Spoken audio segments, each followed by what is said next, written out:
Hey, beautiful soul. Welcome to Spirit Speakeasy. I'm Joy Giovanni, Joyful Medium. I'm a working psychic medium, energy healer, and spiritual gifts mentor. This podcast is like a seat at the table in a secret club, but with mediums, mystics, and the spiritual luminaries of our time. So come behind the velvet ropes with me and see inside my world as I chat insider style with profoundly gifted souls.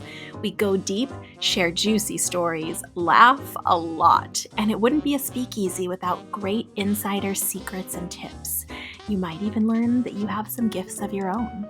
So step inside the Spirit Speakeasy. Hey, beautiful soul. Welcome to one of the premiere episodes for the Spirit Speakeasy podcast. In this conversation, Colby Rebel and I really go deep into lots of topics around mediumship, psychic work. There really is something for everyone in this episode. We talk about parents who have kids that are energetically sensitive or that have spiritual gifts. And I really ask her, what are her recommendations? She gives some great advice, which is really cool for anyone that is wanting to develop their own spiritual business or grow a business that they already have that's of a spiritual nature. She wrote a literal book on it. So I ask lots of questions about that, about her experience and about her teaching style, because she has her own school up in Los Angeles where she's a working psychic medium and teacher and many, many things. So we really also talk about the integrity of this business and what it means to be someone who has spiritual gifts, but also is a business owner. We go into some of her past jobs that she's had, and she talks about her predictions for this next generation of intuitively gifted, spiritually gifted souls, coming into this world and coming up into their own gifts. She gives some predictions about that. And then she even gives some guidance for anyone wanting to either start to understand or continue to deepen their understanding of their own gifts. She lets us in on some of her personal recommendations for how to best do that and what specifically to focus on. So this is not one to miss. This is a great conversation. It was really an honor. This is my first time chatting with Colby. And if you've seen her on any of her television appearances or other interviews or anything she's done, which of course links in the show notes, she really is as warm, easy to talk to. She's an East Coast gal, just like me. So it was such a pleasure. I hope that you enjoy this conversation with me and Colby Rebel. Welcome to Spirit Speakeasy. We are really incredibly lucky to have this special guest with us today. I'm going to read her bio so we can get to chatting. This is Colby Rebel. She is a certified master spiritual teacher with LWISSD, a 3-time #1 best-selling author for the books Leap of Faith, Psychic Senses, and Coffee with Colby, She is the host of the popular podcast, The Colby Rebel Show. Colby teaches and works as a professional psychic medium in Los Angeles, where she owns and operates the Colby Rebel Spirit Center. Colby's also been a guest on several TV programs demonstrating her gifts of spirit, as well as traveling internationally to teach and demonstrate the power of spirit. Help me welcome Colby Rebel. Thanks for being here. Hi there. Thank you so much, Joy. Nice to meet you. Nice to meet you too. We have several friends in common, but we have never had the opportunity to meet. I've never had the opportunity to meet you. Well, congratulations on the podcast. It's amazing. Well, thank you. I'm really excited about it. And since you are working in this field of mediumship, really having this powerful connection with spirit, I would love it if you would just share a little bit about your journey, how you got from, I know that you discovered your gifts at a very young age, but I know it took you a while to express them. Yeah, I think like many of us, there's a few ways we can be exposed to our gifts, right? There are some of us that our gifts come in at a young age and we're not really aware in a way to kind of do something with it.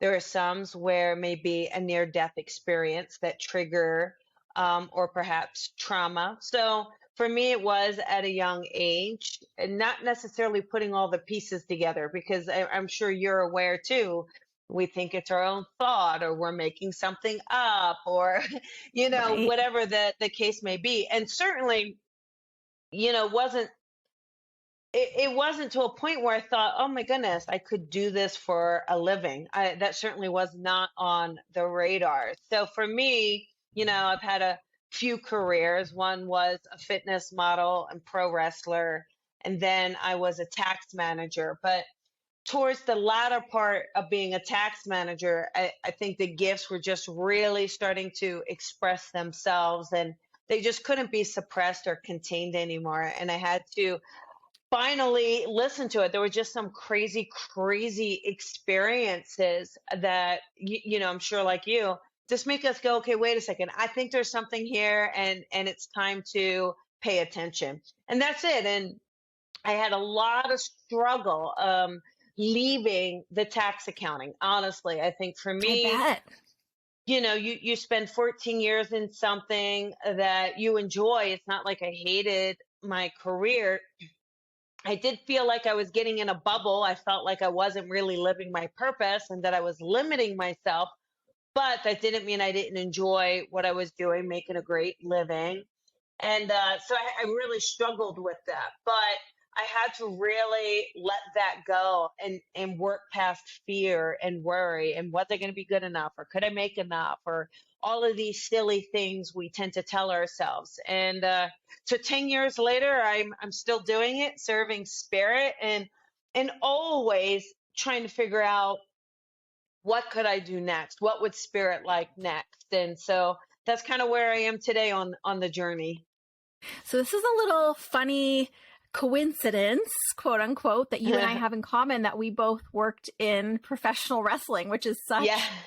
a strange and random thing seemingly, right? But it's amazing Yes. how spirit can use the qualities that we have, and they can manifest in so many different ways. Do you tie Yeah. your work with wellness and fitness and acting and wrestling all back to your gifts? Can you tie that back in? Well, I think what's interesting, we say mind, body, spirit. For me, it was body, mind, spirit, right? I love And it. also, when I first again went into the training and the teachings and the classes, there was a lot of talking about the physical wellness of a medium, and how a lot of mediums may not be physically well, right? Because they're holding on to the energy. They may not be fit because, Right. they're serving spirit or the connection or whatever the case may be. But I didn't believe that. For me, I was like, no, absolutely not. Like, I'm going to take care of myself. I'm going to eat right. I'm going to be fit. And yeah, I'm going to start to change this. And I just believed in that. And now it doesn't matter. Mediums are in all shapes, sizes, personalities, because I think there is this revelation that, spirit is choosing people. Maybe it is an aspect of your personality, or something that you've done, or a way you look at something, because they need ambassadors of all types to come in and really represent them. I love that. I'm on the same page with you, because I feel like when we do readings and meet clients, or whether we're doing events or one-on-one, it's our experience that helps the spirit world, the spirit people that we're communicating with, to express their experience. And the more different experiences we can have, the more different mediums we can have in this work, the better, because their experiences, the people that have crossed over, are so nuanced. So I love Yes. that you can connect those. Yeah, absolutely. And I think too, just based on, being an athlete, like you, there's a lot of dedication and commitment, right? I mean, it is not for the faint of heart. And I really feel like that level of commitment, that level of dedication, that level of perseverance, that level of really putting in the necessary work, it is very, very adjacent to serving spirit. I think it takes that same level of commitment, what we're doing, how we're doing it. Um, so absolutely, I think it's important for sure. Well, and I love that you bring that up, because even though, as you've, there's several interviews out there with Colby. If anyone wants to listen to them, you can just Google and find them. But you share openly that you did have some experience as a ripe young age of 4. But Yes. the practice, the teaching, the discipline, it's two separate things. So can you speak a little bit to those early experiences and how those were showing up for you, even if you didn't understand them at the time? Yeah, absolutely. I mean, it's very much where, we don't have those early years and those early experiences. We don't have the capability to restrain what we're getting, right? We just give it without thought, without understanding. And as a professional, you have to know how to say something and when to say something and to have the integrity with it. But for me as a young kid, it could be anything from, just knowing that someone's loved one was on the other side and kind of, or saying so and so is here in the room. Like many of us, really having that connection. Even in college, I remember, just being at a college party or gathering and purposely not realizing, hey, I may be doing a psychic or a medium reading. So not understanding that that was what was happening, but kind of going up to someone and saying, oh yeah, your boyfriend is going to propose to you. That's so exciting. Like, again, today I wouldn't do it without permission. Today I would say, oh, this is what I do. I feel like there's something. Would you like to know? And I'm okay if they don't. It's not on us to push what we see, feel, hear, and know onto another if they're not receptive. But, in those early years, yes, I did not know. I didn't understand. I just was kind of giving everything I could and really trusting. I mean, I think at least for me, there was a lot of situations too that I feel like I avoided because my intuition was there, because it was like, oh, don't go into that room or don't trust this person. And I always trusted it without realizing it. So I think in a lot of ways that was very, very helpful as well. Do you feel like the family that you grew up in gave you permission to trust your intuition, nurtured it at all, or they didn't recognize what was happening either? I think it's really quite the opposite. I think for them, they could tell I was different. I definitely feel like they could tell I was different. And I do believe it kind of scared my mom a little. Just to give you an idea. I guess it would. I was, maybe I was around 9 or 10. I'm not exactly sure, but we were going to go rent a house, and this was in New Jersey. And I was, how young kids are. It's so exciting to be in this house, and yeah, and it had this really cool old cedar closet, and that was really neat. And I went into the closet, and I could just feel that a lady had lived there. And so I went out and I told my mom. I was like, yeah, the lady in the closet doesn't want us to live here. and my mom walked into the room and she just was so afraid. But sure enough, we did not move into that house. Wow. So even though she was nervous about it, she trusted the gift. I definitely feel like she always knew something. I think, and she was just too afraid to talk about it, too afraid to bring it up. So she, just let it go. Interestingly, now though, I think she's very, very receptive. She really understands things. I think it's brought her an enormous amount of sense of peace. I feel like she's been able to have some experiences on her own now, which has been really nice. So, but my other aunt's very, very open. My family's extremely supportive of me.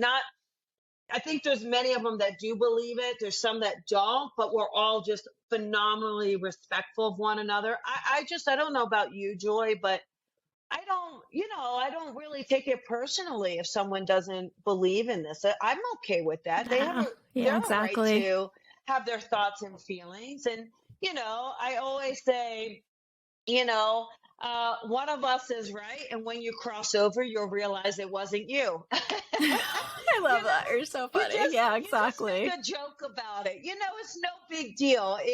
People I think people in their own experience will have a connection, and what regardless of that time, they'll understand when it's their time to know what is on the other side. Well, and we're all in a different place on our journey at different times in our Yes. lives. But I love that you Yes. have that mutual respect with your family. That's such a beautiful and even a unique thing. Do Oh, you yeah. get moms that have kids that have some gifts that they're just uncertain about, that ask what should they do, and what advice do you give them if so? I know kids, it's so tough to nurture because you just want to support them, you don't want them to be scared, but they're maybe not ready for the level of training and discipline that it takes Right. to Well, really work. I think what's really important is I try to do it gently. Because I feel like, especially if parents have to be really careful with their kids with gifts, because they could project or they could control rather than allowing the gifts to unfold naturally. So meaning, how many times has a little kid said, "Oh, mommy, there was a lady in my room last night." And the parent, without kind of thinking, "Oh, was that grandma so and so? Did grandma?" So they're already projecting on to the kid who it is rather than saying, "Oh, well, what was it like? What was her personality like? Did you get to see her?" Rather than letting the kid unfold what they received or heard or felt. It's almost like, so we have to be careful of what we tell kids. Like, if a kid says, "Oh, there's a monster in my room," right? Odds are it's a spirit, right? And so the parent may say, "Oh, I got that monster out of here, don't you worry, it's bad," rather than saying, "Oh, it's a who is it? Does it feel like a person? Tell me all about it," because maybe it is someone on the other side. So That's such great I advice.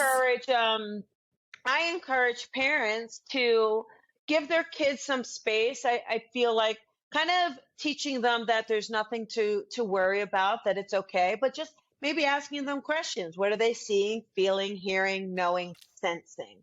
Though, and let the child tell them versus them tell the child. And I feel like that may help. And if there's anything in particular, if we want to kind of teach ourselves that we're safe connecting to the other side, maybe there's a little ritual or something they could do to kind of go, "Okay, well, we know we have this white light around us, or we have our whatever, whatever that may be." But, I've never been afraid of spirit ever. I've never, regardless of the spirit or regardless of the circumstances, I've never had a sense of like a doom and gloom around the spirit world. So, but that's just my experience.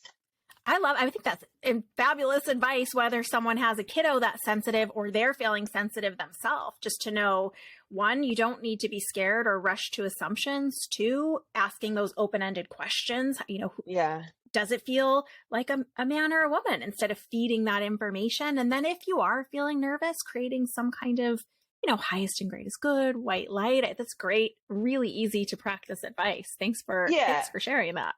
Yeah, That's awesome. absolutely. Yes, of course.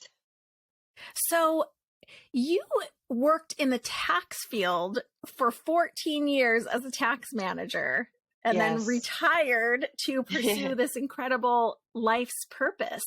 Was that something that you were doing and then kind of training in mediumship on the side in the spiritual broom closet, as we sometimes call it? Or did you just make a full stop and then start your training? Well, it was a little bit of a transition, but not much. So for me, it was full on accounting, doing the CPA. I had a side bookkeeping business that was doing really well. So I was doing great across the board. And I really felt like that was my career path. And I thought that's what I was going to be doing. And then, of course, right, once spirit says, enough's enough, you're forced to stop and listen and pay attention. So it just was this, "Oh, I think I'm on the wrong path. I think I'm doing something wrong." And I didn't necessarily go, "Oh, yeah, let's go be a psychic and a medium." Like, that's not even exactly. I just felt like I'm not living my purpose. What's happening here? So I started to lean into that. What does that mean? What does that look like? What should I be doing? what is for the highest good. And it started to realize like I would just know things about people. I would know things about a situation. I could see it so clearly. I would just give advice. And so I started to realize, wait a second, I think that there's something more here. And so did start to then take classes, and it was it was just very, very, very natural, especially once it kind of clicked. Oh, wait a second, this is psychic, this is medium, this is what you've been doing all along. To me, in a lot of ways, it was very easy. I think the hardest part was my ego letting go of something I devoted 14 years to kind of take a chance to start all over. I was so worried about what people were going to think of me. How was I ever going to find romance? Like, are you kidding? Like all of it, right? What am I doing here? And I had to just kind of work through all of that. And then now we have to go through the finances. You can't just quit a 6-figure job to say, yeah, okay, Spirit, bring it. Right. I love that. I'm ready for my leap of faith. Yeah, well, maybe the car payment and the mortgage payment need a little bit more work.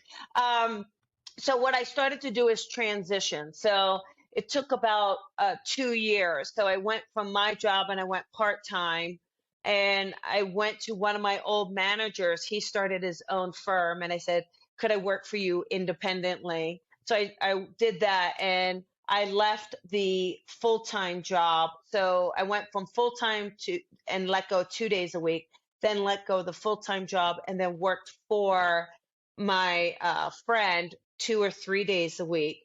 And then once I built up from there, I left him. So it took about 2 years to fully let go. You made some amazing points in what you just said. Mm-hmm. First, to know that for most of us, it doesn't come in as this huge epiphany, although for some it can, but it's a subtle, like you said, that feeling of, oh, maybe something's missing still here, even though I'm very successful and this business is going great. Something internally feels missing. And it's just a subtle nudging, if you will, from Spirit, or like a little bell that kind of hangs in the corner of, oh, what about this? Or what about that? And I'm sure when you were giving advice and guidance, that was probably feeling really good and like a natural part of you to express. Yeah, it was super easy. But I feel like with us, it's just a sense where I I have a feeling for generations moving forward, I think it's going to be much easier. I wouldn't be surprised if we see spirituality, psychic work, mediumship in actual accredited colleges even more, where, younger people, I think, will go, oh, yes, I know this is psychic. Yes, this is my intuition. Yes, this is mediumship, because it's so much more aware with social media, with, just the awareness and the exposure of things with TV shows and things like that. I think younger people definitely have more of an opportunity to go, oh, wait a second, this is what this is, and this is what this is.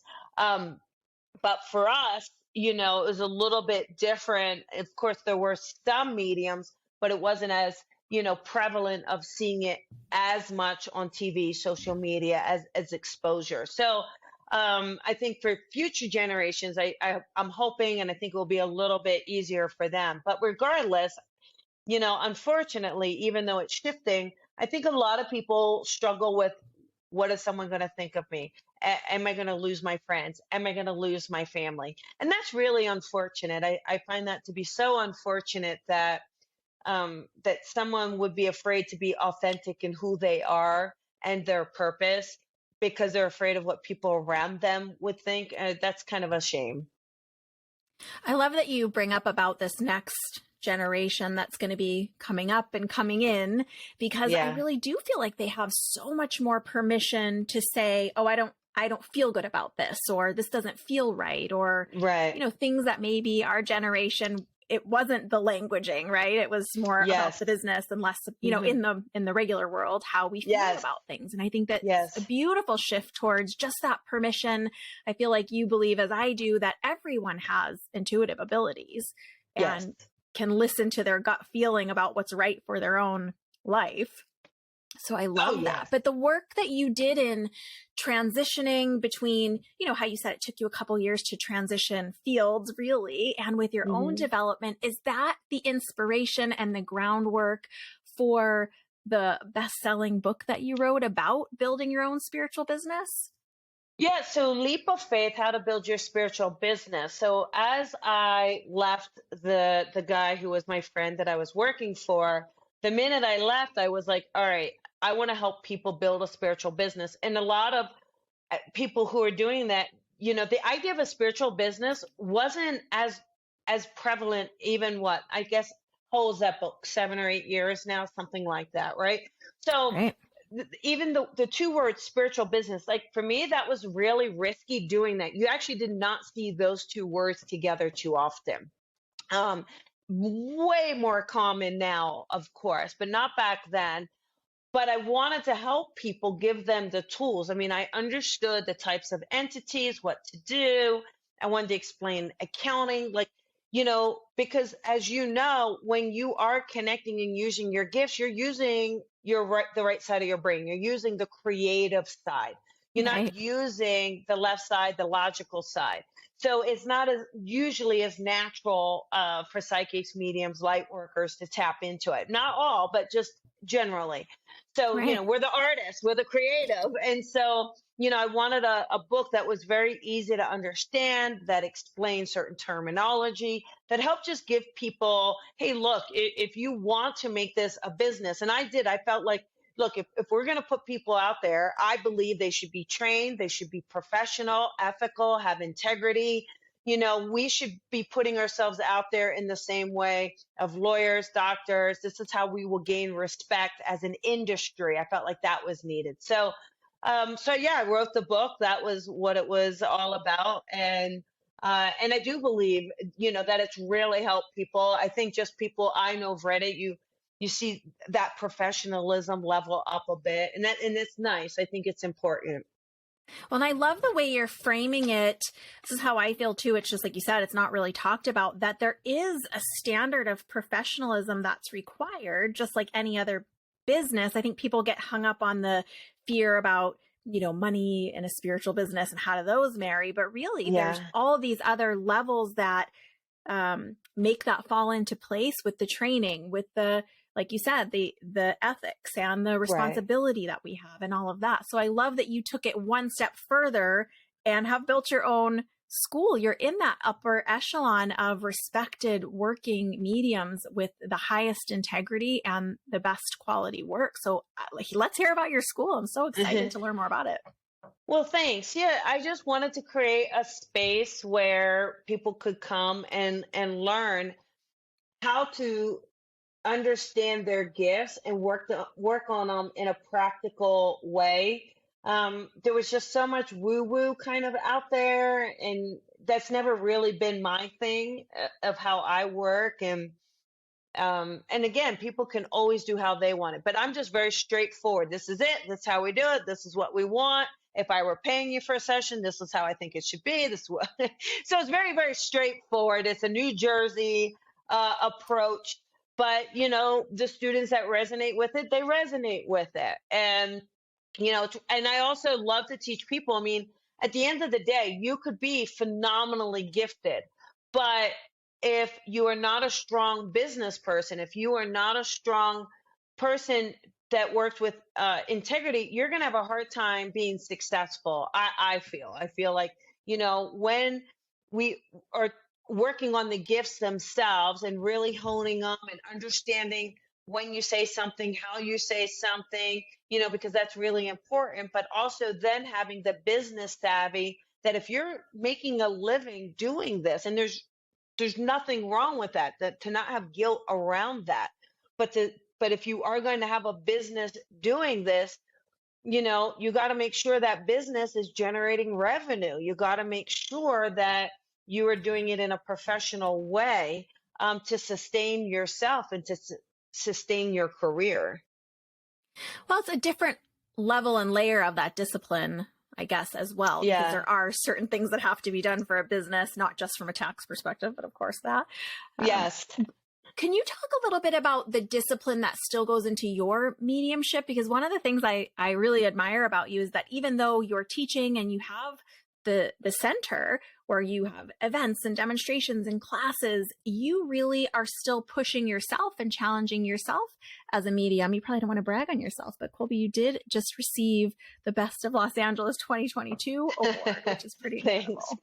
Thank you. No, I think it's important that, whenever at the end of the day, even though I have my own business, I still have a boss, and Spirit is my boss. And so after every session, after every class, I check in with Spirit. How did I do? Is there anything I need to know? Anywhere I need to improve? And it could be across the board. It could be, you could say this a little bit differently. You need to be more patient here. Try to be more understanding there. You can go deeper here. And, I just take that feedback and I work on it next time, and I work on it. And, that's the hard part. All of us were in this, and hopefully, you know, we're in it to develop ourselves as people, as this physical experience. And, if you just think you're already there and you're already at the top, then I really feel like you're missing out. You're missing out on so much growth potential, because I feel like we're here to grow and learn until the day we transition back to Spirit, till we recycle, right? I agree. I think it is something that's a little bit of a misconception in this work, is people think, you train and then you go and it's just the best it's going to be. But really, we're working and evolving, and we still have to live these human lives and have all these other pieces going on. Yeah. And especially, to keep it exciting and to not keep it stagnant. And, a lot of the people I teach too, I do a lot of one-on-one mentoring. And I feel like one of the things I'm most passionate about is making sure that as I'm coaching and teaching someone, that they're fully in alignment with their soul, that they're in alignment with their higher selves. And because so many times, I'm sure, Joy, people go into careers because they think it will be successful, or they could do well. It may not be what they want to do, but it doesn't matter. It's going to pay the bills, as people say, and even in spirituality, I don't want people going into certain areas that they're not passionate about, because if you're not passionate about it, it's not going to have longevity, and we don't want to do this. Like, I love doing this, but I always wanted to make sure that I wasn't doing it because I had to pay the rent, because I had to make the car payment. I really, I wanted the reading to be what it was, and to give it that joy, and to give it that time, and to give it that energy, and to give it that presence. So even today, even though I'm lucky enough and fortunate to be very busy in this work, I don't line up a ton of readings back to back to back all day long. Like, I have a certain amount I'll do, and then that's it, because I want to keep that energy up. I want that balance in life, and I want to be, no pun intended, but joyful about serving Spirit. Well, and these are some of the discipline pieces that people looking from the outside often don't realize, that it is, maintaining your energy and taking care of your physical body so that you can have the amount of energy you need. It's going back. Actually, love that you said that. I learned that many years ago from Mavis Patilla. Told me, you can go back to the spirit world and ask them, what did I miss? What could I have done better for you? And just like you said, it's an incredible experience that they will give you. I mean, in acting, we call it notes, but they will give you oh, you missed that here, or you didn't recognize that, this connection here. So it really is part of that discipline. Absolutely. I love it. Yeah, absolutely. And I feel like one of the things that I think, if there's anything I'm so passionate about and grateful for, is in a reading, just the level of vulnerability we have. In a reading, like, I make sure that I'm open and vulnerable first for my client, because I feel like that gives them a space to then be open and vulnerable in return. And, when I'm connecting for them mediumistically, just the fact that their loved ones would come through me, would come to me. I mean, I get to meet people's mothers, fathers, their friends, but, that's quite an honor if you think about it, to just meet someone and their family is Hello, I'm so and so. Hello, I'm so and so. I mean, that's a beautiful privilege that I feel that we have. And, and I'm also aware that Spirit could decide at any point in time they do not need your services any longer. They do not need you as an ambassador. So, there's no job security. Our only job Oh, security is our continued dedication to Spirit and to continuously striving to to meet their expectations, to do them justice. I love it. And it is a relationship that we have with the spirit world. Hmm. And I mean, they are our clients. We work for them.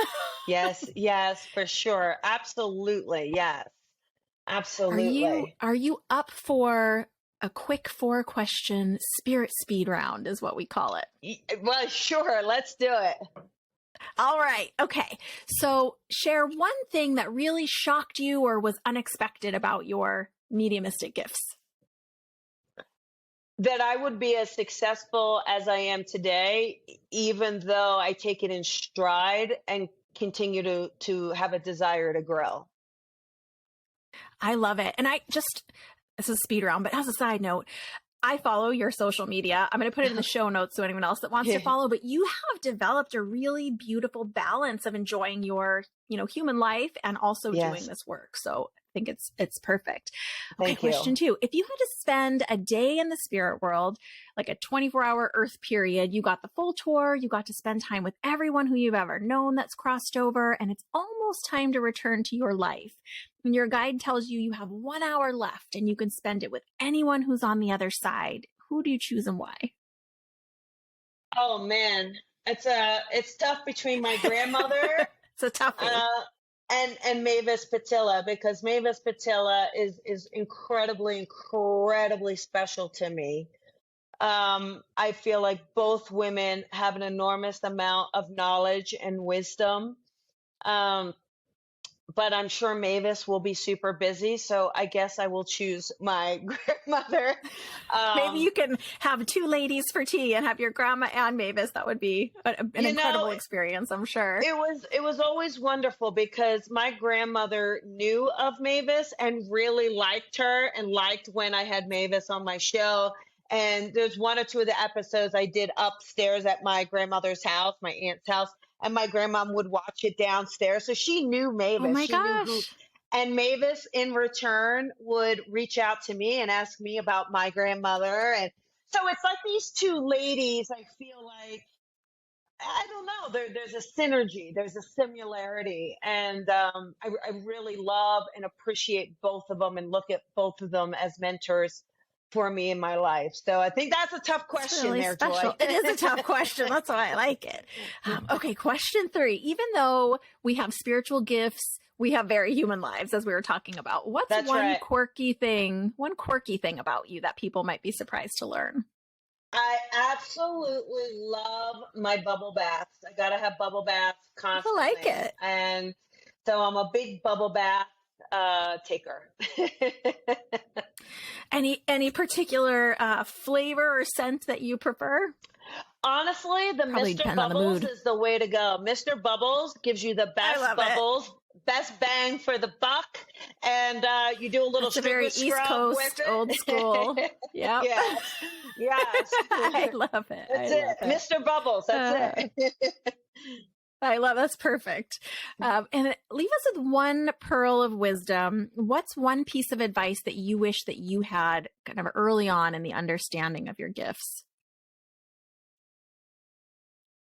That you absolutely can be successful if you put in the work and believe in yourself and not worry about others and the judgment of others. I love that. And it really is one of the biggest battles within each of us is that balance of we have to be so vulnerable to put ourselves out there and talk to invisible people. Right? Yes. That Yeah. it really is, just having that trust in yourself, really believing that you can do it and not needing that validation from anyone else. It's one of the toughest lessons in this work, I feel. It is, but it's also so beautiful, and we are so lucky. When you're getting that knock from spirit, and even though you're so afraid to say something, you find the courage to say it, and it just creates an immediate reaction in the recipient, whether it's tears, laughter, joy, healing. Um, that's a pretty special experience and interaction that we get to have. It's such an incredible, unique opportunity that we have. And it's, the truth Yeah. is, like, we don't necessarily know what is going to be the most moving piece of information for Right. someone. We're not inside their lives. We don't know their memories. So it could be something that we don't even realize is so significant, that really is so significant to them. But through that trust, you can explain it or give it. Absolutely. Yes, absolutely. I want to just touch on, before we go, the Colby Rebel Center, which Colby Rebel Spirit Center, right? In LA. Congratulations for surviving the last few years, first of all. That's an amazing testament to the work that you do there. It's a really big deal. You still are having ongoing classes. You even have some workshops coming up in January. One that sounded really interesting was the Raise Your Vibration workshop. So you're actively teaching. If someone's interested in finding out more about their gifts, what's the path that you think they could investigate? Well, I think what's great is I offer some e-courses. So they're just pre-recorded, from intuition to psychic to mediumship. So, they're so inexpensive. I do my best to make the classes very reasonably priced. And so, because we want to encourage the education, the development. So someone can look at those e-courses and, oh, I like this. And yes, I connect to that. And then I online offer these classes of, whether it's a development circle, whether it is the Raise Your Vibration. And it just gives us an opportunity to say, wait a second, this is an hour or two of my time, and I get to have fun. I get to be around like-minded people, and I get some really kind of cool structure and tidbits to help me develop deeper. So I really enjoy teaching. So yeah, I do have the center, and I do things in person, and I see clients in person, but I also do so much online, because I just felt like, especially the pandemic, evoked this idea that people want to connect, and they need to connect from all over the world. So it is really wonderful to have this place where everyone and anyone can come in and be a part of it. And it's so powerful, because even if you're not in the Los Angeles area, you still can connect. You still can get, like you said, that group of like-minded, supportive mediums, and sensitives tend to be very nurturing. So I'm sure it's a really lovely community that you've built. It's great. We are going to link to colbyrebel.com, which is where everyone can find out about classes and events and all of the happenings. And I just really appreciate your time and you spending this afternoon with me. I was so excited when you agreed to come on and chat with us. I just think you're doing such incredible work as a medium. Thank you, Joy. Thank you. This is great. I loved it. Thanks for having me. I love the title of the podcast. It's perfect. And I'm wishing you all the best with it. Oh, thank you so much. Wow, guys, what an incredible conversation, and what a blessing to have someone like Colby Rebel, who is so established in her gifts and has this school and all these incredible courses that she's offering. We'll, of course, put links to the school, the books, all of her information, how to get in touch with her in the show notes, and a full transcript on my website, joyfulmedium.com/blog.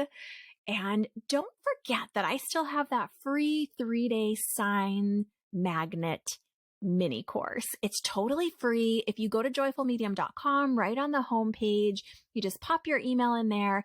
If you are someone who is seeing recurring numbers, 1111, 444, I go into the first lesson, what every number means and how to know what the messages are for you. The lesson 2 is on getting specific signs from the universe, and lesson 3 is on getting signs from your loved ones in the spirit world, specific, clear, accurate signs. So if that is something that speaks to you, it's totally free. It's 3 days, it's video, and you can access the first lesson right away. Just pop on over to joyfulmedium.com and sign up right on the homepage. Even if you're on my VIP email list, you need to sign up for this separately. It's not something that I sent out to the whole list. You gotta give me some permission to send it to you. So thanks for joining me for this conversation with Colby Rebel. I really recommend checking out her school. If you are in the Los Angeles area, of course, you can go attend things in person. But if you are somewhere else in the US or in the world, Colby Rebel Spirit Center has classes and demonstrations, group mediumship readings that you can attend to start to see other mediums work. If you're a medium, and even if you're not, maybe you'll get some messages, definitely can learn something about yourself and your own journey. You know, as she was saying, really, it's so important to be in alignment with your higher self. And what a better way to learn how to do that than with this truly gifted soul, Colby Rebel. Thanks for joining me today, and I look forward to seeing you on the next episode of Spirit Speakeasy.